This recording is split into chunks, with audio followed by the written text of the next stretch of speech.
Selamat sore para marketers, semoga semua dalam kondisi baik dan sehat ya.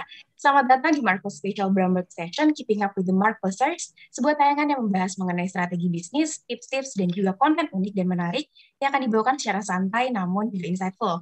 Pada episode kali ini, bernama saya Rani, selama 30 menit ke depan akan berdiskusi tentang mengembangkan budaya inovasi dalam organisasi, yang akan dibawakan oleh Giovanna Alexander selaku Manajer Marcos Institute, dan juga Afina Fazahirnisa selaku Senior Business Analyst Marcos Institute.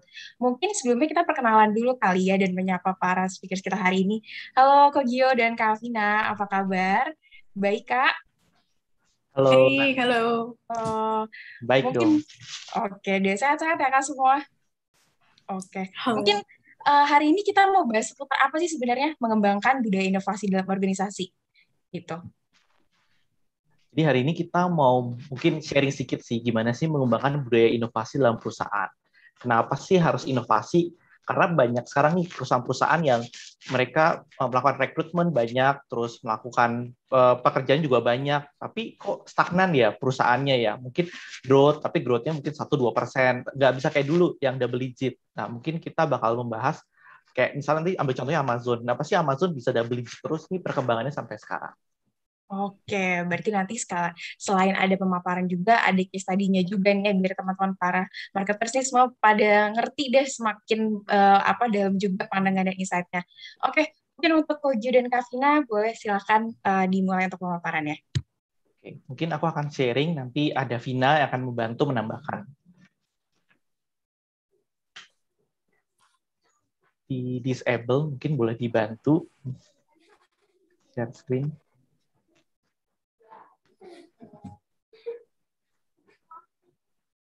Oke, terima kasih. Jadi hari ini kita akan membahas tentang mengembangkan budaya inovasi di dalam perusahaan. Nah, kenapa sih kita perlu mengembangkan inovasi? Nah, ini ada sebuah research dari Digital Vortex. Dia bilang adalah, apa sih yang membedakan antara startup dengan incumbent atau perusahaan yang saat ini sedang eksis? Dia bilang, kalau di incumbent, jadi perusahaan-perusahaan yang saat ini jadi belum bergerak ke arah digital, jadi masih menggunakan sistem old economy, mereka tuh berfokus hanya kepada capital. Jadi capital mungkin, kalau capital kan bisa dari pinjaman, dari ke bank, bond, terus atau mereka bisa menggunakan equity sendiri. Nah, mereka mengadakan capital mereka sendiri. Terus juga mereka masih membanggakan brand-nya mereka. Jadi brand-nya mereka akhirnya bisa dijual ke pasar, terus brand-nya banyak sekali promosinya untuk meningkatkan valuasi dari brand-nya. Dan terakhir, fokus kepada customer. Nah, tapi apa sih yang dilakukan oleh startup ini? Kenapa startup ini bisa mendisrupt market dengan begitu besar? Nah, ada 3 hal yang dilakukan. Pertama, mereka melakukan inovasi. Nah, kita lihat nih, inovasi di perusahaan startup itu 45%, sementara perusahaan incumbent hanya 24%. Yang kedua adalah agility. Agility ini maksudnya mereka bisa berubah dan beradaptasi dengan cepat. Misalnya dengan adanya teknologi, mereka implement teknologi. Terus kemudian ketika ada tren-tren baru, mereka tidak perlu tuh approval yang lama-lama, mungkin sampai ke level regional atau kemana. Mereka punya desentralisasi yang kuat, sehingga ketika ada perubahan, mereka langsung bisa memutuskan dan berubah. Dan walaupun mereka salah, kan banyak yang startup, banyak yang gagal, tapi mereka bisa tahu nih, apa sih yang salah dan kemudian berubah. Nah, itu agility. Dan terakhir adalah eksperimen dan risiko. Jadi mereka melakukan eksperimen, tapi juga melihat dari risikonya. Inilah kenapa sih kita perlu melakukan inovasi. Nah, ini salah satunya. Kenapa sih kita melakukan inovasi? Banyak nih perusahaan-perusahaan incumbent di mana mereka itu menganggap kalau ya udah produk kita ini kayak produk dewa. Jadi ya udah kita terus aja nih berinovasi atau terus melakukan improvement kepada produk kita.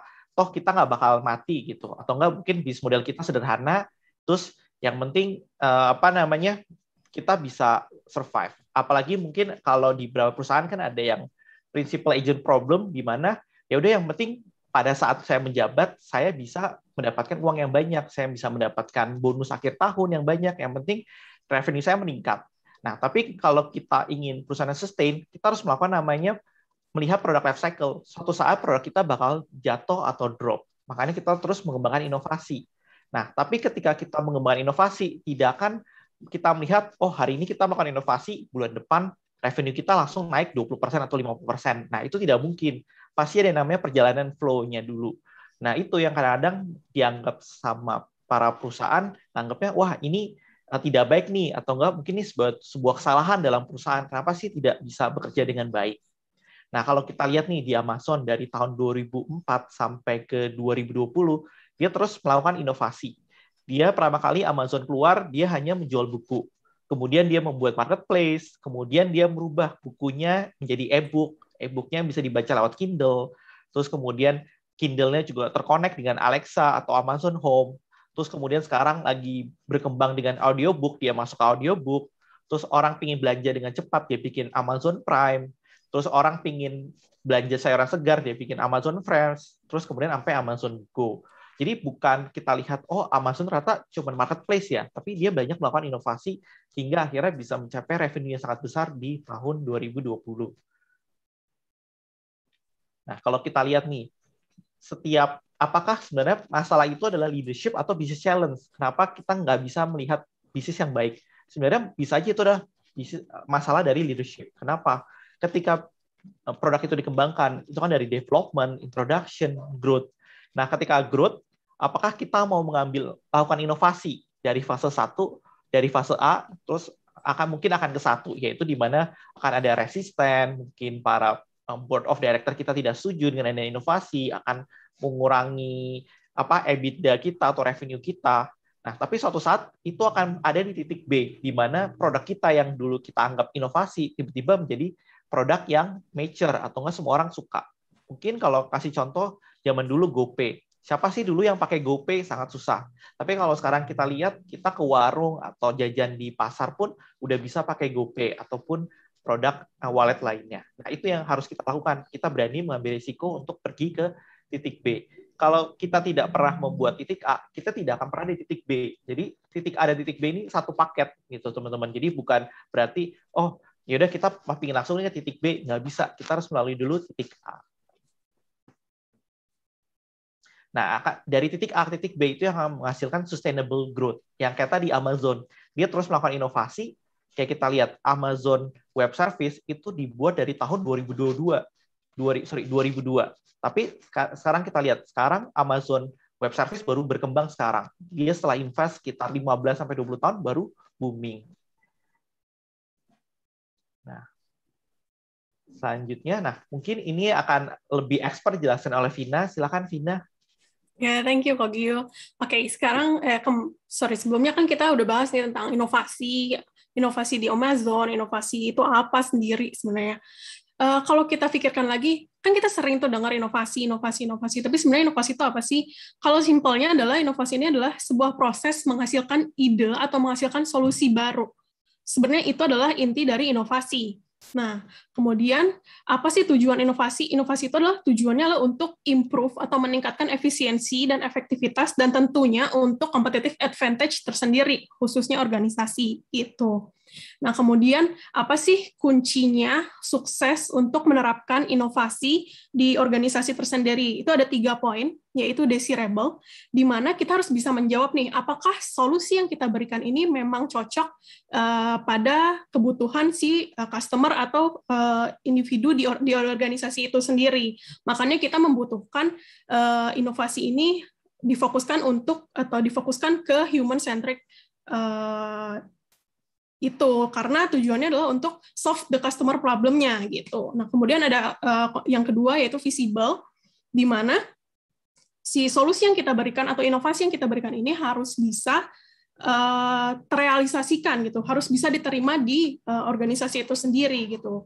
Kemudian ada yang ketiga viable, di mana si inovasi atau solusi yang kita berikan ini harus bisa memberikan nilai lebih, dan tentunya harus bisa memberikan growth kepada organisasi itu sendiri. Nah, itu adalah 3 kunci kita melakukan inovasi dalam organisasi seperti itu.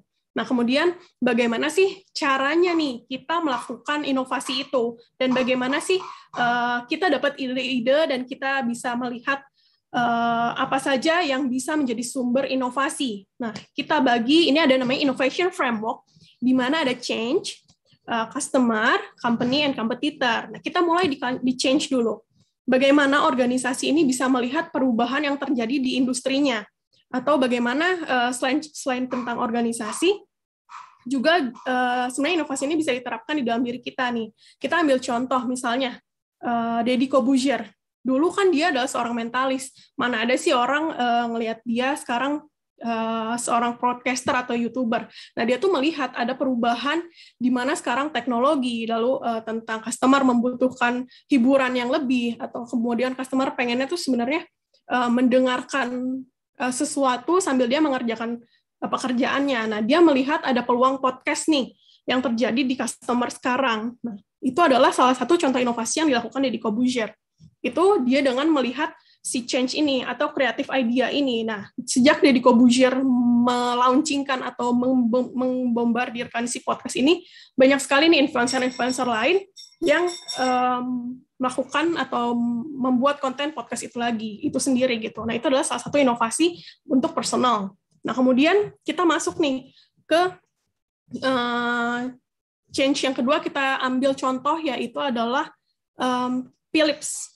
CEO-nya namanya Van Houten dulu.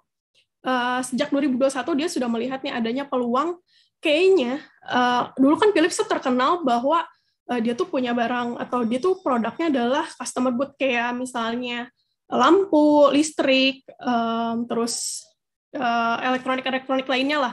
Nah, dia tuh melihat sepertinya di tahun yang akan mendatang, telemedicine ini akan menjadi salah satu hal penting di masyarakat. Nah, dia sudah melihat itu dari tahun 2011. Makanya dia dulu dari 2011 itu membuat sebuah idea, the big idea, bahwa Philips ini akan bergeser nih, bukan tentang customer good, tapi tentang healthcare. Nah, makanya dia buat dari dulu, dari 2011, dia mulai nih bergeser sampai sekarang Philips menjadi salah satu pionir dalam telemedicine atau healthcare masuk ke healthcare industry itu. Nah, itu dia menggunakan faktor change yang ada di situ. Nah, kemudian kita masuk ke yang kedua, yaitu di kompetitor. Di mana kompetitor ini sebenarnya simpelnya adalah di mana kita melihat kompetitor kita, suksesnya kompetitor kita bisa diadaptasi sama kita nih. Kalau simpelnya adalah amati, tiru, modifikasi. Itu yang bisa kita lakukan. Nah, contohnya misalnya kayak sekarang yang lagi hits croffle. Dulu kita kepikiran nggak sih bikin waffle atau bikin waffle tuh ya udah waffle gitu. Ada Belgian waffle, ada egg waffle dan lain-lain. Tapi pernah nggak sih kita terpikir untuk menggabungkan antara croissant dengan waffle? Nah, itu terpikir oleh Bakerman. Yang hits di Indonesia pertama kali itu adalah Bakerman kanan. Sekarang para UMKM selain UMKM ini melihat adanya peluang itu, melihat kompetitornya itu. Salah satunya adalah Bakerman. Makanya banyak yang melakukan mati, tiru, dan modifikasi. Makanya sekarang croffle ini banyak juga. Nah, kemudian selain itu juga ini tren all you can eat nih yang sekarang juga masih hits. Kogio nih bisa lengkapin, coba Kogio. Iya, thank you Vina. Jadi untuk cara kita mendapatkan inovasi itu bisa dari komputer dengan cara kita melakukan observasi. Kayak tadi Vina bilang si Bakersman dia bikin croffle, ya udah kita bisa lihat gimana sih caranya bikin croffle, terus kita benchmarking kira-kira orang itu sukanya rasa apa sih, apakah yang asin atau yang manis. Nah, kemudian kita bisa tiru, tapi jangan lupa diferensiasi. Karena apa? Karena kalau misalnya kita nggak diferensiasi, ya value kita bakal turun, jadinya cuma perang harga. Makanya itu, walaupun misalnya, apa yang mungkin di tempat lain lebih enak, tapi mungkin kita ada diferensiasi. Misalnya, kita pakai buah-buah segar, atau enggak, mungkin madu kita pakai madu alami, terus atau enggak, croffle kita jadi croffle sehat. Nah, itu yang membuat diferensiasi dan akhirnya orang mau join atau mungkin membeli produk kita. Oke. Mungkin itu contoh simpelnya yang bisa kita lakukan nih untuk bagaimana melakukan inovasi, kita lihat dari kompetitor kita gitu. Nah, kemudian kita masuk ke yang selanjutnya itu customer. Gimana nih kita bisa melakukan inovasi dengan kita melihat customer? Tentunya yang pertama adalah kita harus bisa melakukan riset di customer. Kita harus tahu nih tren-tren apa saja sih yang sekarang booming di customer ini. Terus apa saja sih yang sebenarnya dibutuhkan customer, itu harus kita tahu. Nah, terus yang kedua adalah kita harus tahu siapa sebenarnya customer kita. Kemudian apa yang menjadi personal customer kita bisa dilihat dari demografisnya, segmentasinya, misalnya dari geografisnya dia seperti apa. Jadi kita harus tahu banget nih customer kita apa. Jadi misalnya kita ambil contoh nih Netflix. Dulu terpikir gak sih kalau dulu kan kita kalau nonton film tuh di DVD gitu kan, selain di bioskop kita bisa nonton dulu tuh di DVD. Terus misalnya kita dulu kan ada tren rental tuh, sampai ada dulu kalau di Bandung tuh Vortex, ada movie room gitu-gitu deh pokoknya buat sewa DVD. Tapi si Netflix nih sudah mulai melihat ada nih kebutuhan orang untuk menonton film di rumahnya ataupun dimanapun. Nah, Netflix mengambil peluang itu, bisa nonton dimanapun, di kapanpun. Nah, makanya Netflix ini memunculkan konten seperti itu, atau memunculkan ide seperti itu, untuk bisa nonton film dimanapun dan kapanpun. Gitu. Mungkin ada tambahan dari Kogyo tentang customer? Mungkin tambahan dari aku simple sih. Yang penting kita mesti tahu customer kita ini sekarang siapa sih dan butuhnya apa. Karena kalau kita nggak tahu nih customer kita butuhnya apa, nanti ketika ada tren lain nih, misalnya kita, ternyata di segmen ini lagi booming ini, kita ikutan. Terus segmen ini lagi booming ini, kita ikutan. Jadi kita nggak fokus nih. Padahal kan resources kita terbatas. Mungkin kita cuma punya otak, atau mungkin punya pikiran, atau mungkin kayak manpower-nya cuma satu. Tapi karena kita ingin ikut-ikutan tren, jadinya terpecah. Nah, itu yang tidak boleh. Jadi kita harus mesti tahu siapa customer kita dan harus fokus. Oke. Kita masuk ke yang terakhir, yaitu innovation lewat company kita sendiri nih. Setelah tadi kita lihat secara luar, sekarang kita harus bisa nih lihat secara mendalam, atau lihat dari dalam company kita sendiri. Ada sebenarnya 4 tips untuk inovasi di organisasi. Pertama adalah do things differently. Jadi harus bisa berani berbeda dari orang lain. Kemudian adalah build a team that love what they do. Gitu. Nah, kita bisa ambil contoh untuk Walt Disney nih. Jadi Disney ini melihat bahwa sekarang kan Disney dulu kan kayak film-film kartun atau film-film yang ada di bioskop, tapi Disney melihat peluang bahwa sebenarnya ada juga nih orang yang suka nonton bukan cuma di bioskop, tapi di handphonenya. Makanya dia mengeluarkan Disney Plus. Kemudian dia melihat sendiri dari internal company-nya bahwa Disney ini kayaknya nggak cuma anak-anak aja nih sekarang. Kayaknya butuh juga nih orang-orang yang terhibur, orang-orang dewasa yang terhibur. Makanya saat ini Disney melihat peluang untuk mengambil hero-hero, makanya Marvel kerjasama dengan Disney kan saat ini. Nah, itu adalah salah satu yang bisa dibikin dari, atau bisa diambil dari bagaimana inovasi ini diambil dari organisasi internal sendiri gitu. Kemudian ada tambahan dari Kogyo. Sudah jelas, Vina. Oke. Oh ya, mungkin ada tambahan lagi nih. Kita tuh harus berani trial and error ketika kita melakukan inovasi. Kenapa? Karena ketika kita tahu, misalnya kita udah punya solusi yang bagus nih, kita udah punya ide yang bagus, tapi ketika kita tidak berani trial and error, sama aja bohong. Gitu. Jadi sebenarnya inti dari bagaimana melakukan inovasi adalah kita harus punya growth mindset, kita harus berani trial and error, dan kita harus bisa melihat peluang dari dalam dan dari luar organisasi. Gitu, Rangga. Oke, wah pemaparannya seru banget, super insightful juga. Terima kasih loh Kak Vina dan Kogyo. Mungkin sekarang buat teman-teman yang mau bertanya bisa langsung tulis di kolom chat juga. Dan untuk mungkin kita buka diskusi kita hari ini, aku boleh nanya dulu ya, karena aku juga penasaran nih sebenarnya. Kalau misalnya kan kita lagi di masa pandemi ini juga ya, kita lagi di masa pandemi, gimana sih, atau mungkin seberapa pentingnya sih inovasi mungkin dilakukan juga untuk teman-teman yang mungkin punya bisnis atau misalnya di perusahaannya itu sendiri gitu ya. Karena kan mungkin di masa pandemi ini kita lagi masa-masa yang survival juga gitu ya, lagi mau meminimalisir risiko juga gitu kan. Sebenarnya seberapa penting sih inovasi itu tetap dilakukan di masa pandemi gitu? Oke, seberapa penting inovasi itu dilakukan? Yang tentunya penting dong, karena kita harus tetap bisa hidup nih, terutama di pandemi. Nah, gimana kita bisa melakukan inovasi itu ya balik lagi kita harus punya creative idea yang udah dibahas minggu lalu ya tentunya di Brown Bag minggu lalu. Nah, kalau inovasi ini kan kayak besarannya atau gimana kayak implementasi dari si idea itu. Nah, tujuannya ya supaya kita bisa tetap hidup gitu. Mungkin Kogio bisa nambahin, Kogio?